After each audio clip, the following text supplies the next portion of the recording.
उज्जैनचं दर्शन करण्याचं प्लॅनिंग करताय, उज्जैनच्या महाकालचं दर्शन करण्याची इच्छा आहे, तर थांबा.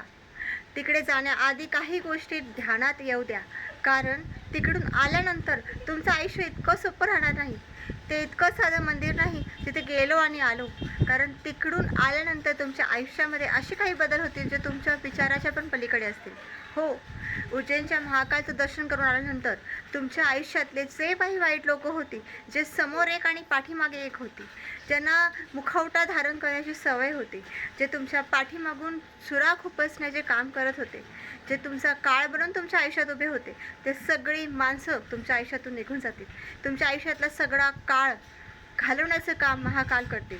हो, उज्जैनवरून आल्यानंतर 45 दिवसाच्या आत तुमच्या आयुष्यामध्ये असे काही बदल तुम्हाला बघायला मिळतील जे तुम्ही कधीही विचार केले नसतील.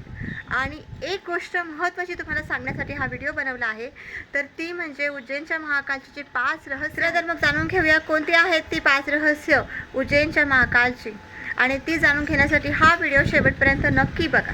नंबर 1, उज्जैनमध्ये कोणताही मंत्री, नेता किंवा कुठल्याही देशाचा राजा रात्रभर थांबू शकत नाही. हो, कारण तिथला राजा फक्त एकच आहे, ते म्हणजे आपले महाकाल. जर तिथल्या कुठल्याही राजाने किंवा मंत्रीने, नेत्याने तिथे रात्रभर थांबण्याची हिंमत केली तर त्याची सत्ता दुसऱ्याच दिवशी पडली जाते, अशी मान्यता आहे. मंदिरासमोरून कोणतीही वरात कधीच निघत नाही.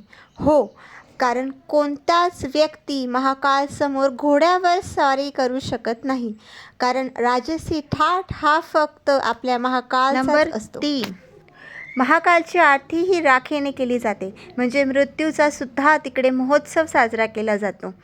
हे जीवनाचं प्रतीक आहे. हो, आयुष्य कधी ना कधी संपणार आहे, ते कधी ना कधी मृत्यू आपल्या आयुष्यात येणारच आहे, हे परमसत्य आपण मनुष्याने स्वीकारलं पाहिजे. हेच त्यामागची भावना असावी. 4, असं म्हणतात खूप वेळा मंदिरावर आक्रमण केलं गेलं आहे, परंतु मंदिराला कुठल्याही प्रकारची इजा पोहोचवता आली नाही. आणि असं मानलं जातं की प्रत्येक वेळेस जे पण कोणी आक्रमण करते होते ते दुसऱ्याच दिवशी रहस्यमय पद्धतीने मारले गेले आहेत, कधी रस्त्यावर तर कधी अचानक गायब झाले आहेत. म्हणून महाकाल हे काळाचे पण काळ आहेत. त्यांच्या मंदिराला धक्का पोचवणं कुणाचीही हिंमत होऊ शकत नाही, आणि ज्याची होईल ते ह्या जगात राहत नाही. नंबर 5, असं मानलं जातं की महाकाल उज्जैनचं दर्शन फक्त आणि फक्त महाकालच्या आज्ञेनेच होतं. जर त्यांची इच्छा असेल तरच आपण त्यांचं दर्शन करू शकतो.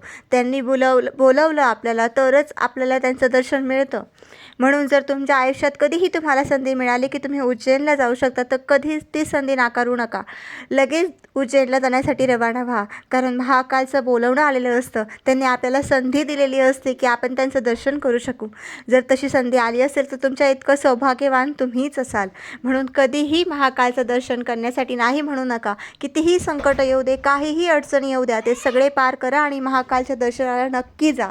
महाकालची जी कृपा आहे ती तुमच्यावर नक्की होईल, आणि तुमचं आयुष्य हे फक्त आयुष्य राहणार नाही, तर परमेश्वराच्या कृपेने परिपूर्ण आणि सुंदर होऊन जाईल. तुमच्या आयुष्यातली सगळी संकटं दूर होतील.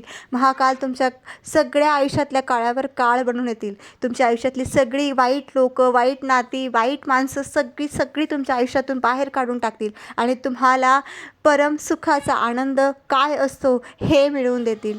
तुम्ही काही मागू नका देवाकडे. देवाला माहीत आहे की तुम्हाला काय हवं आहे, तुम्हाला काय द्यायचं आहे. म्हणून परमेश्वराचे दर्शन घ्या आणि मनशांती मिळवा. भगवंताची इच्छा असेल तर तुमच्या आयुष्यातली सगळी संकटं दूर होतील, आणि तुमचं आयुष्य नव्याने सुरुवात होईल.